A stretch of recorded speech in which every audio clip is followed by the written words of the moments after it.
우리가 출애굽기 3장을 다 읽어야 되지만 우리가 다 읽지는 못했습니다. 출애굽기 3장 전체 내용은 모세가 하나님 앞에 소명을 받는 소명장이라고 하기도 하고요, 모세가 하나님 앞에 보냄을 받는 사명장이라고도 합니다. 모세의 인생을 크게 세 등분으로 나눌 수 있습니다.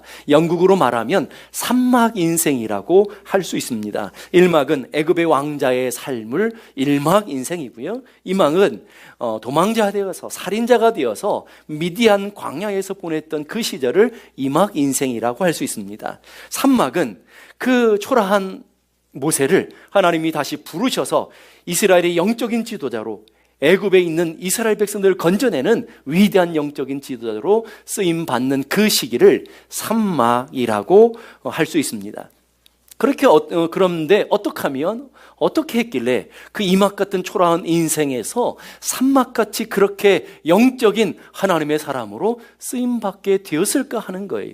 어떻게 이막 같은 인생이 삼막 같은 인생으로 바뀌어졌을까 하는 것입니다. 이막의 인생에서 삼막의 인생으로 전환되는 아주 중요한 사건이 하나가 기록되어 있는데, 그 하나의 사건이 바로 하나님을 만나는 사건이라는 거예요. 오늘 여러분의 인생도 이막 같은 인생, 초라하고 낙심과 실패와 좌절과 수많은 인생의 문제 때문에 이막의 인생을 살아가는 여러분들이 있을 거예요. 그런데 그 인생 가운데 주님이 찾아가시고 주님을 만나면 오늘 여러분의 인생도 새로운 삼막의 인생으로 펼쳐지게 될 것을 믿을 수 있기를 간절히 바랍니다. 오늘 4절의 말씀을 보십시다. 4절 보니까 하나님이 떨기나무 가운데서 그를 불러 가라사대 모세야 모세야 하시매. 모세를 찾아오셔서 모세를 부르시는 거예요. 하나님은 우리를 찾아오시는 하나님이셔요. 하나님 우리를 찾아오시는 하나님이실 뿐만 아니라 여러분 한 사람 한 사람을 이름을 부르시는, 모세야 부르시듯이 여러분 한 사람의 이름을 불러주시는 분이신 것을 믿습니다. 여자분들은 결혼하면서 애를 낳으면서 이름을 잃어버리잖아요. 그래서 누구 엄마로 살아가지 않습니까? 그런데 하나님은 여러분의 이름을 불러주신다라는 거예요. 여러분 한 사람 한 사람의 그 잃어버렸던 이름, 사라졌던 그 이름을 부르시면서 여러분을 찾아오시는 분이신 것을 믿을 수 있기를 간절히 바랍니다. 우리를 부르시는 그 하나님, 이것을 다른 말로는 소명이라고 하는 거예요. 소명을 콜링이라고 그러잖아요. 우리를 찾아오셔서 우리를 불러주시는 하나님. 근데 우리 하나님은 두 가지 부름이 있다라는 거예요. 첫 번째는 구원으로의 부르심이 있어요. 여러분 예수를 믿고 죄와 사망에서부터 하나님의 자녀로 부름받게 된 것을 믿습니다. 한 분만 아멘. 아멘이십니까? 여러분은 죄와 사망에서 건져내어서 하나님의 자녀로 부름받게 된 것을 믿을 수 있기를 바랍니다. 이렇게 우리는 다 부름을 받았다고요. 이 하나님의 부르심 앞에 모든 분들이 아멘으로 응답하고 여러분 다 하나님의 자녀 된 것을 믿습니다. 근데 거기서 멈추는 게 아니라 하나님의 자녀된 우리들에게 주님이 다시금 찾아오셔서 모세를 부르시고 사명의 자리로 하나님 부르시는 것처럼 하나님은 또 여러분 한 사람 한 사람을 사명의 자리로 불러내시는 분이신 것을 믿을 수 있기를 간절히 바랍니다. 우리 모두 그러기에 우리는 하나님께 부름받은 소명자라는 것을 여러분이 잊지 말았으면 좋겠어요. 우리 한번 따라해 봅시다. 나는 소명자다. 옆에 분하고 인사하십시다. 당신은 하나님께 부름받은 소명자이십니다. 예, 소명자인 것을 믿습니까? 예, 여러분이 인정하기 싫어도 여러분은 소명자라는 거예요. 교회라는 헬라어를 에클레시아라는 단어를 써요. 이 에클레시아라는 단어는 두 단어가 합성된 단어예요. 두 단어는 뭐냐면 에크라는 뭐뭐로부터, 밖으로부터라는 뜻이고요. 두 번째 칼로라는 말은 불렀다라는 뜻이에요. 밖으로부터 불러진 사람들, 하나님의 은혜 밖에 있던 우리들을, 하나님의 택한 자녀들 이방인들을 하나님께서 특별하게 부르셔서 하나님께서 부름받고 구원받은 사람들을 모아놓은 것, 이게 교회라는 거예요. 여러분 한 사람 한 사람은 주님께 부름받아서 여러분들이 교회 되어진 것을 믿을 수 있기를 바랍니다. 여러분 한 사람 한 사람이 교회라는 거예요. 하나님 앞에 부름받은 구원받은 하나님의 자녀 되었기에 여러분이 교회 된 것을 믿을 수 있기를 바랍니다. 미디안 광야에 있던 양치던 모세를 불러셨던 하나님, 갈대아 우르에 있던 아브람, 아무 쓸모없는 아브람을 불러서 아브라함으로 만들어 주셨던 하나님, 갈릴리 호수에서 어부되어서 고기 잡던 제자들을 부르셔서 사람 낚는 어부로 하나님께서 쓰셨던 그 하나님, 아브라함만 부르시고 모세만 부르시고 제자들만 부르시는 것이 아니라 여러분 한 사람 한 사람 이 시대에 여러분을 부르셔서 교회로 불러내시고 하나님께서 여러분을 택하셔서 건져내시는 하나님의 자녀 되신 것을 믿을 수 있기를 간절히 바랍니다. 우리 아까 복음성가 한 것처럼 여기에 모인 우리 주의 은총 받은 자유라. 여러분이 모여있고 여러분이 예배하고 있다는 것 자체가 하나님 앞에 은총, 은혜 받은 자유라는 것을 믿을 수 있기를 바랍니다. 주께서 이 자리에 함께 하심을 믿노라. 언제나 주님만을 찬양하며 따라가리니 시험을 당할 때에도 함께 계심을 믿노라. 우리가 하나님 앞에 부름을 받았고 하나님 앞에 택함을 받았기에 우리 인생에 고난이 없는 것이 아니라 고난을 당한다 할지라도 넘어진다 할지라도 때로는 시험과 낙심된 일이 있다 할지라도 그것 때문에 우리가 영원히 우리가 넘어지는 것이 아니라 주께서 함께 하시고 최우승리하는 하나님의 자녀 된 것을 믿을 수 있기를 간절히 바랍니다. 우리 한번 따라해 보십시다. 나는 부름받은 사람이다. 다시 한번 나는 택함받은 사람이다. 아멘입니까?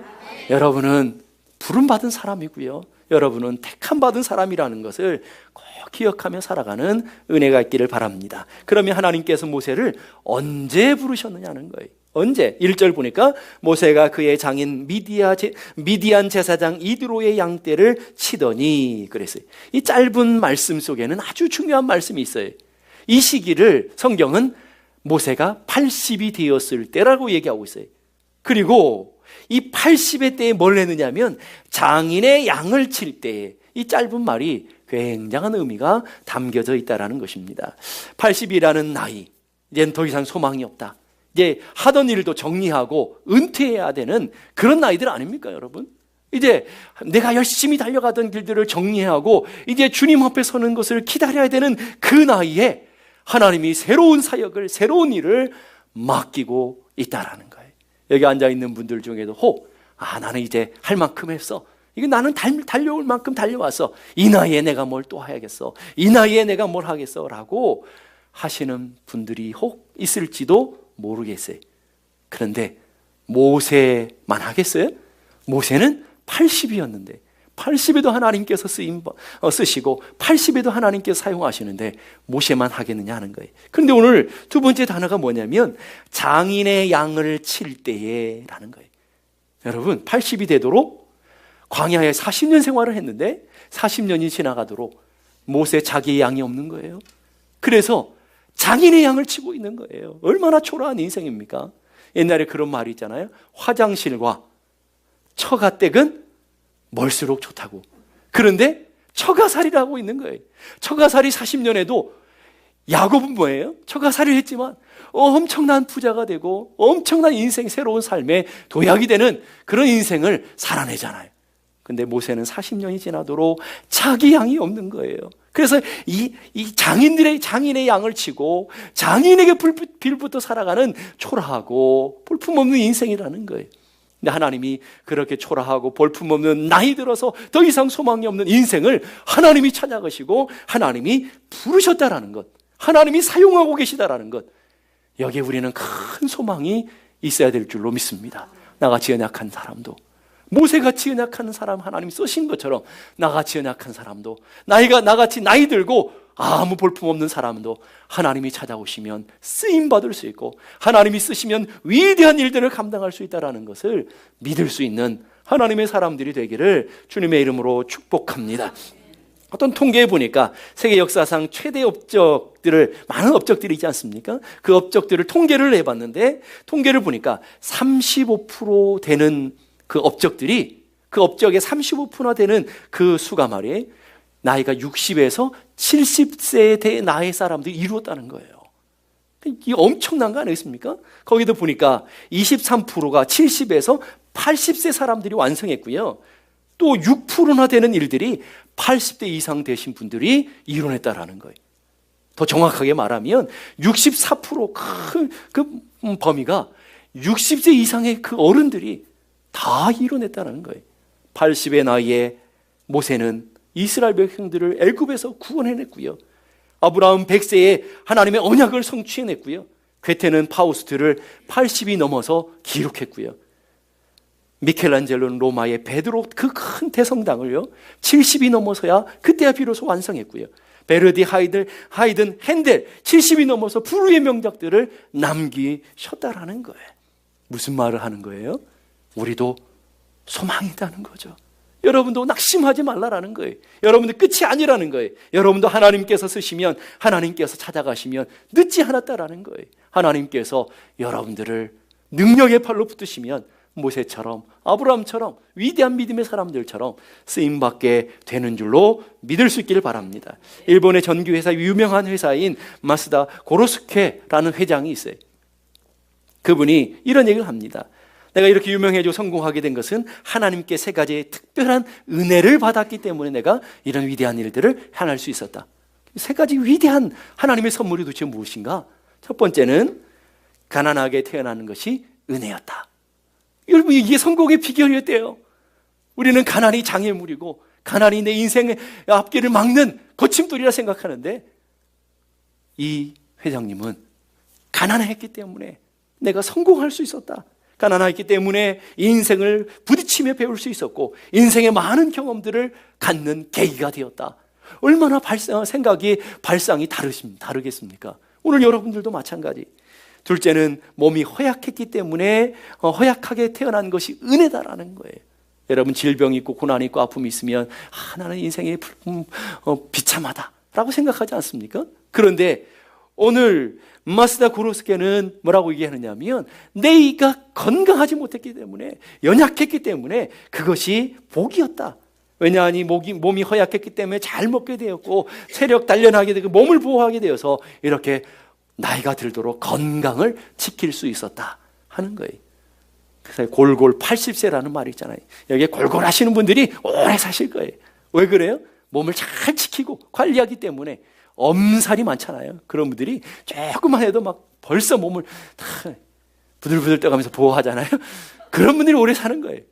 연약하다고 생각해요. 강하다고 하는 분들, 한순간에 가는 분들이 얼마나 많습니까? 주변에도 보니까 건강했던 사람들이 어느 순간에 운명을 달리하는 분들이 얼마나 많은지 몰라요. 왜 그럴까요? 자만해서 그런 거 아니겠습니까? 셋째의 선물은요, 초등학교밖에 나오지 않는 것이 은혜였다라는 거예요. 여러분, 이게 무슨 은혜가 됩니까?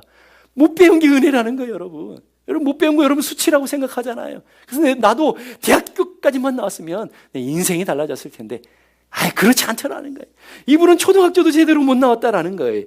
그런데 초등학교도 못 나와서 뭘 했느냐면, 많이 배운 사람들에게 겸손히 배우게 되었고, 내가 귀를 기울이게 되었고, 많은 사람들 앞에 배우는 자세로 살게 되어서 내가 이런 위대한 일들을 감당하게 되었다라는 거예요.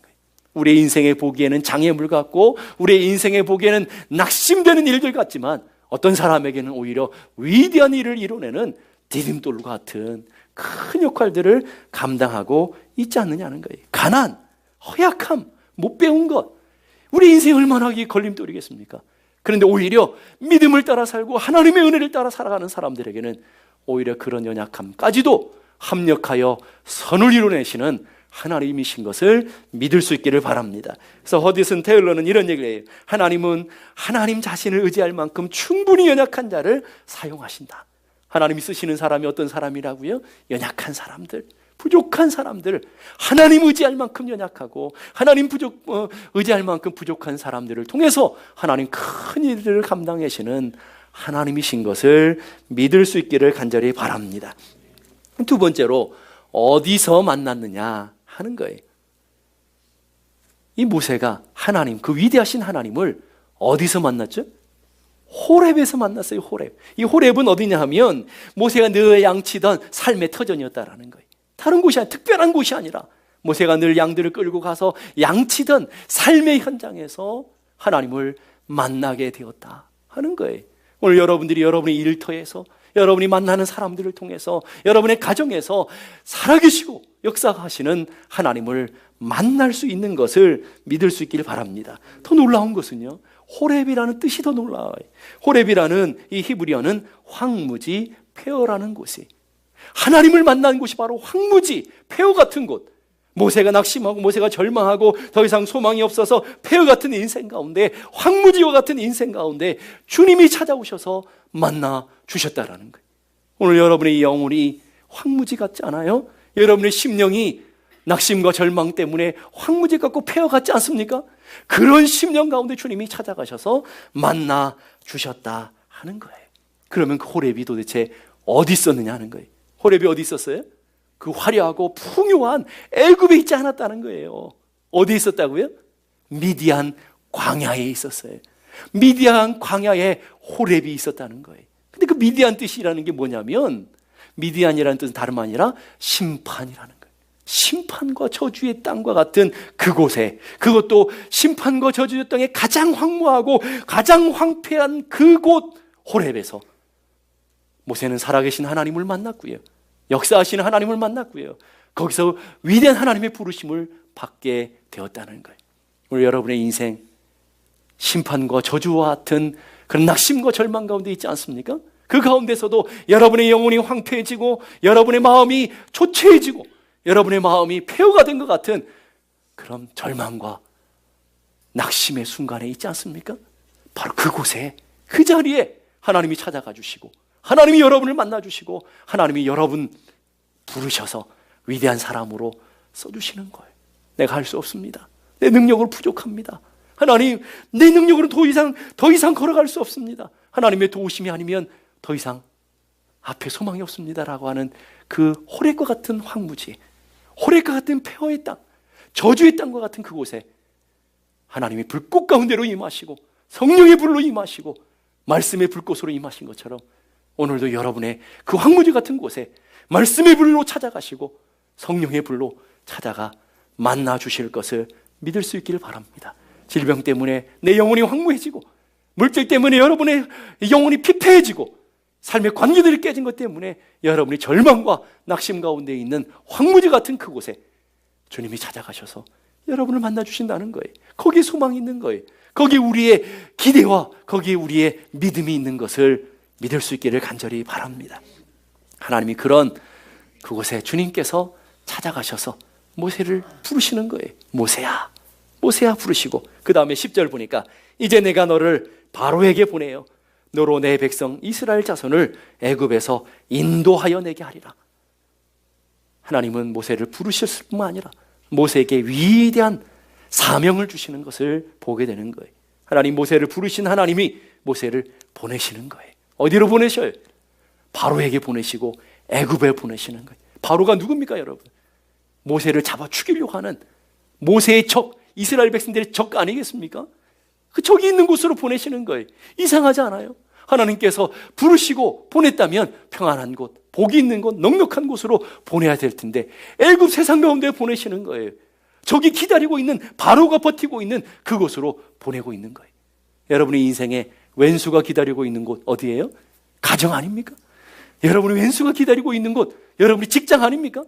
여러분을 가장 고통스럽게 하는 사람이 누구예요? 아프리카에 있는 사람입니까? 남미에 있는 사람입니까? 아니잖아요. 여러분 가정 가운데 있는 그 왼수 아닙니까? 여러분의 직장 가운데 있는 그 왼수가 아니냐고요. 하나님은 그런 여러분들을 부르셔서 그곳으로 보내시는 거예요. 왜 그럴까요? 여러분들의 삶에 하나님의 능력과 은혜를 붙잡은 사람들이 그 애굽에 필요하기에, 바로의 종되어 있는 이스라엘 백성들에게 필요하기에 하나님은 특별히 택한 사람들을 애굽으로, 바로로 보내시는 거예요. 하나님, 왜 나는 이런 사람을 붙여주셔서, 하나님 왜 나는 이런 집안으로 시집 오셔서, 시집 가게 하셔서 나를 이렇게 고통스럽게 합니까? 여러분 그렇게 탄식하시죠? 왜 저 인간인가? 왜 저 사람인가? 왜 직장 갔더니 왜 저런 인간을 만나는가? 그런 인간에게 여러분이 필요하기에 하나님이 여러분을 부르시고 사명자로 그 애굽으로, 세상에 바로가 기다리는, 버티고 있는 곳으로 여러분을 보내신 것을 믿을 수 있기를 간절히 바랍니다. 그곳으로 여러분을 보내셨어요. 하나님이 우리를 부르시고 하나님이 우리를 택하셔서 하나님의 일을 맡기시고 보내신 것을 우리는 사명이라고 해요. 사명. 하나님 보내셨다. 사명이라는 거예요. 이 사명을 라틴어로는 미시오라는 단어를 써요. 이 미시오, 보내다라는 말이 영어로 갔을 때 이 라틴어가 영어로 가니까 미션이 되는 거예요. 하나님이 여러분 한 사람 한 사람을 보내셨다는 거예요. 가정으로, 직장으로, 삶의 터전으로 여러분은 하나님의 보내심을 받은 미셔너리, 선교사라는 것을 믿습니까? 아프리카만 가야 선교사가 아니라 여러분의 가정, 바로가 버티고 있죠. 여러분의 가정에 그 왼수 바로 다 버티고 있는 가정, 거기가 여러분이 선교사가 가야 될 그곳이고, 여러분의 직장, 여러분들이 가야 될 선교지라는 것 여러분이 꼭 기억해야 되는 거예요. 사람들은 3번 태어난대. 어떻게 3번 태어나요? 첫 번째, 엄마 뱃속에서 여러분이 첫 번째 태어나요. 엄마 뱃속에 다 태어났어요, 여러분. 그럼 여기 앉아 있는 거 아니겠습니까? 두 번째는 언제 태어납니까? 요한복음 3장에 보면 니고데모가 예수님 앞에 이게 거듭남에 관한 이야기들을 듣지 않습니까? 그렇게 거듭남, 거듭 태어나, 본어게인 하는 것, 두 번째 태어나는 것, 우리가 예수님 만나서 우리가 영혼이 거듭나는 사건, 이 두 번째 태어나는 사건이에요. 두 번 태어나는 것은 끝나면 되겠어요? 3번 태어나야 되네, 3번. 세 번째는 어떻게 태어나는 겁니까? 하나님께서 택하신 백성들을 부르셔서 사명으로 보내심을 받는 사명자로 태어나는 것. 이게 3번째 태어납니다 하는 것이. 여러분은 몇 번 태어나셨습니까? 2번까지는 태어난 줄로 믿습니다. 아직까지 2번까지도 멀었으면 이제 생각이 복잡해지죠. 여러분 2번까지는 태어난 줄로 믿습니다. 아니, 여기 3번째 태어나신 분들도 있는 줄로 믿습니다. 여러분 모두가 다 이렇게 사명자로 태어나는 놀라운 축복이 있기를 주님의 이름으로 축복합니다. 저희들 초등학교 다닐 때는 국민교육헌장 낭독이라는 게 있었어요. 그래서 수업 시간마다 매번 수업 시작하기 전에 했던 거 있잖아요. 그 첫 문장이 뭐죠? 우리는 민족 중흥의 역사적 사명을 띠고 이 땅에 태어났다. 민족 중흥의 역사적 사명을 띠고 여러분 태어나셨습니까? 그 사명을 잘 감당하고 있습니까? 여러분 민족 중흥의 역사적 사명을 잘 감당하고 있냐고요. 우리는 그렇게 얘기하지만 사명과는 전혀 상관없는 삶을 우리가 살 때가 얼마나 많습니까? 우리는 이처럼 우리가 무엇을 위해서 부름받았는지, 무엇을 위해 사는지 분명한 목적, 사명이 우리는 발견돼야 될 줄로 믿습니다. 출애굽기 3장에 하나님께서 모세야 부르시고, 그리고는 너는 이스라엘 애굽으로 가서 이스라엘 애굽에서 내 택한 이스라엘 백성들을 건져내라는 사명을 부여받았어요. 요한복음 21장에 보니까 부활하신 주님이 시몬을 찾아가셔서 시몬아 부르시잖아요. 시몬아 부르시고 거기서 끝납니까? 내 양을 먹이라, 내 양을 치라, 사명을 주시지 않습니까? 사도행전 9장에 사울아 부활하신 주님이 찾아가시잖아요. 그리고는 거기서 끝나는 게 아니라 너는 이방인들의 사도가 되어서, 이스라엘 백성이 아닌 이방인들의 사도가 되어서 이방인들을 구원하는 위대한 사명을 받게 되지 않습니까? 모세만 하나님께서 부르시고, 바울만 부르시고, 베드로만 부르셔서 그렇게 보내시는 분이실까요? 모세를 부르신 하나님, 바울을 부르신 하나님, 베드로를 부르셔서 보내신 그 하나님, 오늘 여러분 한 사람 한 사람을 부르시고 택하셔서 여러분의 가정으로, 여러분의 일터로, 여러분 세상으로 보내신 줄로 믿을 수 있기를 간절히 바랍니다. 하나님은 소명하셨으면 반드시 사명하시는 분이, 하나님 우리를 콜링하셨으면 반드시 여러분을 미션으로, 사명자로 세우시는 하나님이신 것을 믿을 수 있기를 간절히 바랍니다. 실존주의 철학자 키에르 쾌고르가 이런 얘기를 해요. 대학교 시절 22살 때에 그의 일기에 보니까 온 세계가 다 무너져도 내가 붙들고 놓을 수 없는 진리, 내가 그것을 위해서 살고 그것을 위해서 죽을 수 있는 진리, 그것을 나는 발견해야 한다. 대학생 때 그런 얘기 했다고요. 여러분들도 대학생 때 그 진리를 발견했으면 여러분 이처럼 살지 않았을 텐데, 그렇죠? 그것을 발견하지 못했기에 여러분의 자녀들이 목숨 걸릴 일, 이 세상 다 무너져도 내가 붙들고 살아가야 될 그 진리를 발견했다면 여러분의 인생, 여러분 걱정 안 하셔도 되는 거예요. 근데 그 진리를 아직, 그 사명을 발견하지 못했어요. 우리에게는 목숨 걸릴 일, 이 세상에 다 무너져도 마지막 붙잡을 수 있는 한 가지 일이 있어요. 그게 뭐예요? 예수 그리스도, 하나님 나라, 예수 그리스도를 통해서 우리에게 주신 하나님의 나라를 이뤄가시는 위대한 사명자들로 부르신 줄로 믿습니다. 그것이 위대한 일, 대단한 일, 거창한 일, 그런 일 아니라도 괜찮아요. 아주 볼품없고 아주 초라하고 누가 봐도 그런 일을 하냐, 이런 일을 통해서도 하나님은 우리를 사용하고 계시는 것을 믿을 수 있기를 바랍니다. 셰익스피어 일화에 보게 되면 이런 얘기가 있어요. 셰익스피어가 하루는 런던의 유명한 식당에 갔어요. 얼마나 유명한, 셰익스피어 모르는 사람이 어디 있어요? 섹스피어 유명하니까 식당에 있는 사람들이 다 일어나서 이 섹스피어 들어오니까 다 인사하며 존경을 표했어요. 그 순간에 그 청소하고 있던 청년이 빗자루를 갑자기 내동댕이 치면서 앉아서 탄식을 하는 거예요. 그 광경을 본 섹스피어가 다가가서 청년 왜 이렇게 탄식하고 낙심하고 있느냐라고 물었어요. 그랬더니 머뭇거렸던 청년이 선생님이나 저나 남자로 사나이로 태어났는데 선생님이 이렇게 존경받는 사람으로 쓰임받았는데 나는 이렇게 식당을 청소하는 청소부로 이렇게 하찮은 일을 하고 있으니 어찌 탄식하지 않겠습니까? 이렇게 절망하며 얘기했다라는 거예요. 그랬을 때 섹스피어가 이런 얘기를 했대요. 여보게 청년, 나는 펜대를 들고 하나님께서 만드신 이 우주의 한 부분을 아름답게 만들고 있고 자네는 빗자루를 가지고 하나님 창조하신 이 우주를 아름답게 만들고 있지 않는가? 자네나 나나 다 하나님 보시기에 똑같은 위대한 사명자일 뿐이네. 여러분 얼마나 위대한 말입니까 여러분? 여러분이 집에서 빨래를 하고 여러분 설거지를 하더라도 남편과 다르지 않는 위대한 사명자라는 것. 여러분 직장에서 빨래를 하고 직장에서 청소를 하더라도 이것이 남과 다르지 않은 위대한 사역이라는 것을 여러분이 기억해야 될 줄로 믿습니다. 어떤 마음, 어떤 믿음으로 하느냐, 이게 차이라는 거예요. 여러분이 하는 일이 대단한 일이 아니라 할지라도, 아주 누가 봐도 볼품없는 일이라 할지라도, 초라한 일일지라도 여러분은 다 하나님 앞에서 사명자로 부름을 받았고 사명자로 보냄을 받은 사람이라는 것을 믿을 수 있기를 간절히 바랍니다. 여러분들에게 왜 일하냐고 하면 뭐라고 얘기하실 거예요? 여러분 왜 사십니까? 라고 얘기하시면 목사님 죽지 못해 살아요. 죽지 못해 사는 거예요. 당장 죽었으면 좋겠어요. 이러시면 안 되잖아요, 여러분. 그렇잖아요. 하나님 허락하신 이 생명 얼마나 고귀한 생명인데 죽지 못해 살면 되겠냐고요. 저 권사님, 집사님 왜 사십니까? 그러면 목사님 목구멍이 포도청이라 먹고 살기 위해 삽니다. 이러면 되겠냐고요, 여러분. 권사님, 집사님 왜 사십니까? 장로님 왜 사십니까? 그러면 뭐 그럭저럭 살다 가면 되죠. 이러면 되겠냐고요.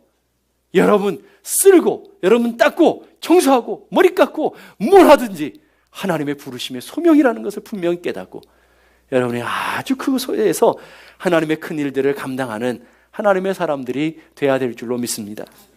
제가 미국에 처음 왔을 때 어떤 분을 알게 되었어요. 그분을 물었어요. 아틀란타에 도대체 뭐 하십니까? 처음 왔으니까 제가 너무너무 궁금해서 아틀란타에서 도대체 무엇을 하십니까? 그랬더니 목사님, 제가 아틀란타를 다 쓸고 다닙니다. 도대체 뭘 하기에 쓸고 다닙니까? 그랬더니 청소한다는 거예요. 청소.